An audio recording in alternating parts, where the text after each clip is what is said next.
नमस्कार। मेरा नाम है ओम प्रकाश यादव और आप देख रहे हैं वॉइस ऑफ रिपब्लिक। जब सुरक्षा देने वाली एजेंसियां ही भ्रष्टाचार में लिप्त हो जाए और कानून को रास्ता दिखाने वाले लोग ही कानून को गुमराह करने लगे तो फिर क्या होगा। जी हाँ, हम बात कर रहे हैं एनआईए, राष्ट्रीय सुरक्षा और इन्वेस्टिगेटिंग एजेंसी की। ताजा मामला को एकाकी दृष्टिकोण से देखना उचित नहीं होगा, एक बड़ा घातक ट्रेंड है। मामला गया जिले से संबंधित है, जहां पूर्व एमएलसी मनोरमा देवी, जिनके पति बिंदी यादव पर कई आपराधिक मुकदमे थे, उनकी मृत्यु हो गई कोविड में। जिला परिषद के अध्यक्ष भी रहे। तो मनोरमा देवी जदयू की एमएलसी रही और उसका बेटा रॉकी यादव, ये रॉकी यादव बड़ी चर्चा में आया था जब वहां सचदेवा नाम के एक बिजनेसमैन के बेटे को रोड रेज में इन्होंने कथित रूप से मार दिया था। हालांकि बाद में कोर्ट से उस पर निर्णय नहीं आ सका, लेकिन यह आरोप उस पर लगा था। विगत सप्ताह एनआईए की टीम ने मनोरमा देवी के घर पर छापेमारी की। अखबारों में छपे रिपोर्ट के अनुसार बड़ी मात्रा में कारतूस, AK-47 और करोड़ों की मात्रा में करेंसी यानी नोट मिले। छापेमारी हुई, मुकदमा दर्ज हुआ और अखबारों में जो खबर छपी एनआईए के हवाले से कि इन लोगों ने, रॉकी यादव बेसिकली गया में या गया के आसपास के इलाकों में नक्सलियों को हथियार देने का काम कर रहा था। कथित रूप से कुछ नक्सली लिटरेचर भी पकड़ाए हैं। अखबार में बात छपी और आई गई बात हुआ लगा कि एनआईए अपना काम कर रही है। यहां बताते चले कि एनआईए का गठन 2008 में हुआ था और इसका गठन अमेरिका में एक संस्था है, उसका नाम है होमलैंड सिक्योरिटी एजेंसी, शॉर्ट में उसको उसका पूरा नाम department of homeland security, DHS बोला जाता है।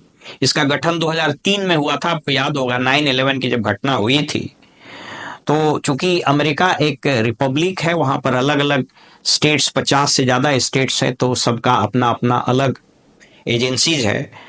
तो यह महसूस किया गया कि राष्ट्रीय स्तर पर एक यूनिफाइड एजेंसी हो, ताकि ये इन्वेस्टिगेशन के क्रम में अलग अलग राज्यों में भी जाकर के निर्विवाद रूप से और निर्बाध रूप से काम कर सके। आज की तारीख में DHS यानी डिपार्टमेंट ऑफ होमलैंड सिक्योरिटी बहुत शानदार संस्था है अमेरिका में। FBI के बाद या FBI के पैरेलल ही वो काम करती है। 2008 में उसी के तर्ज पर यहां बहुत बहस हुआ और इंडिया में एनआईए का गठन किया गया। और वैसे तो इस देश में सेंट्रल एजेंसीज बहुत सारी है, CBI भी है, अब तो ED भी बहुत महत्वपूर्ण हो गई, लेकिन इस एनआईए का गठन बेसिकली आतंकवादी घटनाओं को रोकने के लिए और इस तरह के ऑर्गेनाइज नक्सल ऑपरेशन जो एक क्रॉस द स्टेट या इवन बॉर्डर से बाहर चलते हैं, उसके लिए किया गया था। बहुत सारे उपलब्धि भी इसमें प्राप्त हुई, बहुत सारा काम भी हुआ। आतंकवादी हमलों के रोकथाम में भी इसने काम किया। कई एक टेररिस्ट ऑर्गेनाइजेशन के खात्मे में इसका बड़ा रोल रहा है और बाकी सारी चीजें रही। लेकिन इस घटना ने एक गंभीर चिंता पैदा कर दी है इन एजेंसियों में। बिहार में आपने देखा होगा कि इनकम टैक्स के बिहार में एक प्रिंसिपल चीफ कमिश्नर अरेस्ट हुए, CBI के कुछ अधिकारी भी गिरफ्तार हुए घूस लेते हुए। ताजा मामला जो है, इसमें जो DSP है उसका नाम अजय प्रताप सिंह बताया गया है। इसने रॉकी यादव से अखबार में छपे रिपोर्ट के अनुसार 2 करोड़ रुपए का घूस मांगा और कहा कि यदि पैसा नहीं दोगे तो तुमको इन घटनाओं में हम फंसा देंगे और तुमको जेल भेज देंगे, पूरे परिवार को जेल भेज देंगे। स्वाभाविक रूप से रेड हुआ था। अब रेड में क्या मिला, इस पर भी अब प्रश्न चिन्ह खड़ा होगा, क्योंकि भारतीय न्याय संहिता और नागरिक सुरक्षा संहिता के अस्तित्व में आने के बाद भी, चूंकि उसमें कहा गया है ये सारी चीज़ों की वीडियोग्राफी होनी चाहिए, ये सारी चीज़ें होनी चाहिए, बट वो होता नहीं है। अब इसमें हुआ या नहीं हुआ ये तो एजेंसी बताएगी, चूंकि अखबार में ऐसा कुछ खबर छपा नहीं है। अखबार में वही छपा है जो एनआईए के हवाले से बताया गया। तो बहरहाल, तो ये रॉकी यादव या उसका परिवार स्वाभाविक रूप से कोई भी आदमी डर जाएगा।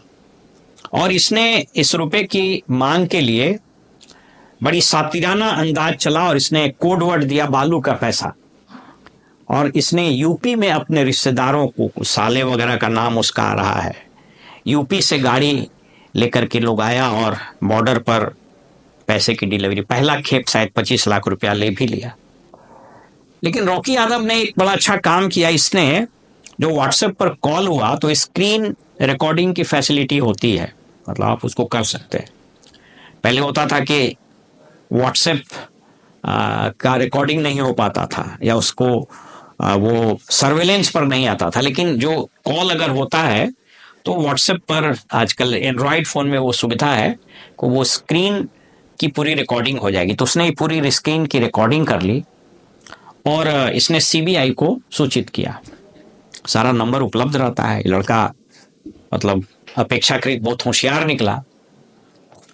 मतलब मैं इस लड़के के चरित्र और इस लड़के के एंटीसीडेंट की कोई पुष्टि नहीं कर रहा हूँ। मैं जो ये घटना है सिर्फ इसकी बात कर रहा हूँ। और उसके बाद बड़े सातिराना अंदाज से जो डीएसपी अजय प्रताप सिंह है, इसने अलग अलग नंबरों से व्हाट्सएप कॉल करवाए रॉकी को। लेकिन रॉकी ने भी इसको, चूंकि 2 करोड़ की राशि बहुत बड़ी राशि थी, तो इस पूरे मामले का, पूरे मसले का सीबीआई को खबर किया और सीबीआई ने बहुत काबिल तारीफ काम किया और उसने जाल बिछाया और अंततोगत्वा डीएसपी गिरफ्तार हो गया। अब उस पर इन्वेस्टिगेशन होगा, जेल होगा या जो हो।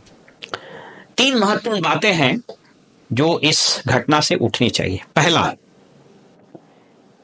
ऐसे देश के प्रतिष्ठित इन्वेस्टिगेटिंग एजेंसीज में रिक्रूटमेंट का क्या आधार है?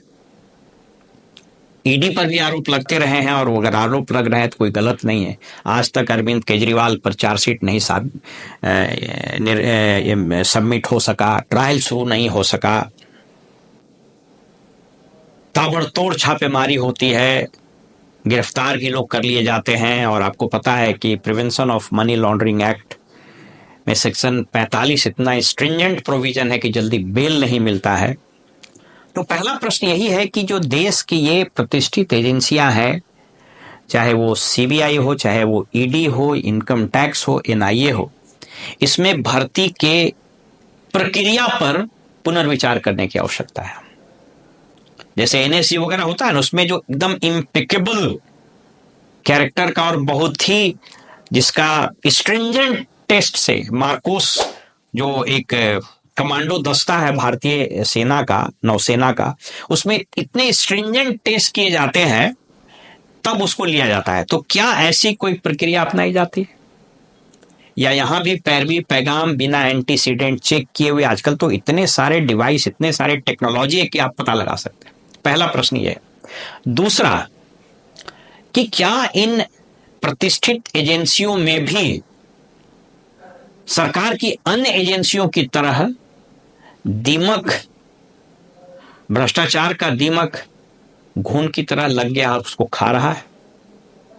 और तीसरा, कि क्या ऐसी कार्रवाइयां किसी पॉलिटिकल या मॉनिटरी कंसिडरेशन से किए जाते हैं? ये तीनों प्रश्न बड़ा महत्वपूर्ण है। मामला सिर्फ एक रॉकी यादव और एक अजय प्रताप सिंह का नहीं है। मुझको लगता है कि भारत सरकार का गृह मंत्रालय इस मामले पर 3 कार्रवाई करे। पहला, कि अजय प्रताप सिंह को न सिर्फ सेवा से बर्खास्त करे, बल्कि स्पीडी ट्रायल कराकर उसको जेल भेजे और उसकी संपत्ति जब्त करे। सारा प्रोविजन है, आप उसमें पीएमएलए भी लगा सकते हैं, क्योंकि मनी ट्रेल तो हुआ ही है, तो इसको ईडी को भी सौंप सकते हैं आप। दूसरा, इसमें नियुक्ति की प्रक्रिया को पारदर्शी और स्ट्रिंजेंट बनाए। और तीसरा, सीबीआई, ईडी या एनआईए जैसे प्रतिष्ठित इन्वेस्टिगेटिव और इंक्वायरी एजेंसीज के काम करने के एसओपी को और मानक बनाए, वर्ल्ड लेवल का बनाए। इसके स्टैंडर्ड ऑपरेटिंग प्रोसीजर बिल्कुल स्ट्रिंजेंट होने चाहिए, नॉन कॉम्प्रोमाइजिंग होने चाहिए। और आप याद रखिए कि यूरोप के बहुत सारे मुल्क और अमेरिका वगैरह में इस तरह की एजेंसियों से अगर गलती होती है तो रूथलेस कार्रवाई उस पर होती है। इसलिए ऐसे मामले बहुत कम वहां पाए जाते हैं। तो इन्हीं तीनों प्रश्न को आपके माध्यम से और इस YouTube के मंच के माध्यम से मैं संबंधित सरकार को और समाज के सामने छोड़े जा रहा हूं। फिलहाल में इजाजत दीजिए और आप देखते रहिए वॉइस ऑफ रिपब्लिक। नमस्कार।